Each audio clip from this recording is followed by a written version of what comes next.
Hi class, today we are going to learn about the different types of faults with Miss Lewis. First, let's discuss why this is important. Well, the potential to cause earthquakes is one of the largest issues with faults and fault movements. So it's very important to recognize that it could potentially cause earthquakes. Also, we have our own fault system located here in Kentucky. It's called the New Madrid Fault and is located in western Kentucky over by Missouri. And lastly, further investments, such as houses. Because of their potential to cause earthquakes, we do not want to purchase a house that's located on a fault because of that potential to have an earthquake. So we'd like to avoid that at all costs. Alright, let's talk about some things you will need to know throughout this lesson. What is a fault? A fault is a break in the rocks that make up the Earth's crust along with which rocks on either side move past each other. Map view. Map view is how we actually view the fault itself. So map view is looking straight down, such as looking out of a plane and looking at the earth below. That would be considered map view. Cross section is another way to look at the fault. So cross section is looking side on. So an example of this would be going to the Grand Canyon. When you look at the Grand Canyon, you look at it from the side, not from the top. Tectonic plate. Tectonic plate is a large section of the Earth's crust. Throughout this lesson, we will just call it a plate. Hanging wall. A hanging wall is a block of rock that lies above the fault. And the footwall is a block of rock that lies below the fault. Alright, now that you have some key vocabulary, let's move on to our lesson. So, there are 3 different types of faults. First is reverse, second is normal, and third is strike slip. As you can see, strike slip has 2 different variations. First, we will discuss strike slip left lateral, and second, we will discuss strike slip right lateral.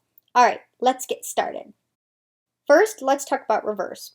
Reverse is where 2 plates come together, the hanging wall moves upward relative to the footwall. We will view it as a cross section, and a great example of this is the Rocky Mountains in Colorado. Alright, let's view an illustration of how this fault would look. Moving on. Number 2 is a normal fault. This is where 2 plates spread apart, the hanging wall moves downward relative to the footwall. We view it as a cross section, and a great example is the San Andreas Fault in California. Alright, let's view another illustration of how this fault would look. Moving on. 3A. This is your strike slip left lateral. It has 2 plates that slide next to each other. There is no hanging or footwall. You view it map view. It moves left. And a great example of this is the San Andreas Fault in California. Now, let's take a look at an illustration that shows what this fault movement would look like.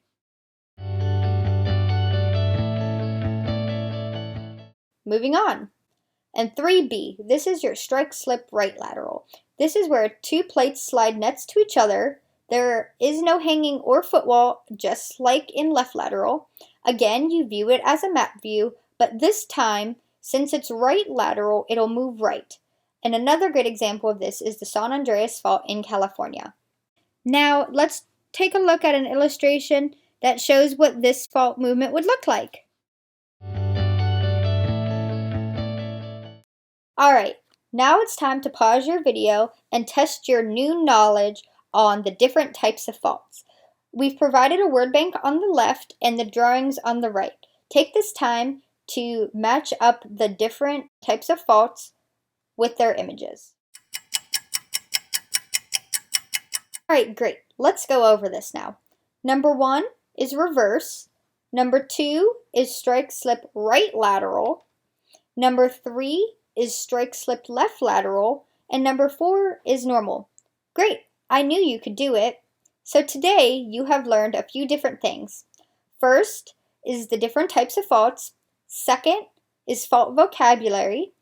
Third is examples of real life faults. And 4, how to illustrate fault types. After this lesson, now you know how to identify the different types of faults to be able to understand how faults could affect your everyday life, such as living in Kentucky with the New Madrid Fault or possibly moving out to California. It's important to recognize and understand these things. Thank you so much for watching this video. I hope you learned something about the different types of faults, and we hope to see you again soon. See ya! Bye!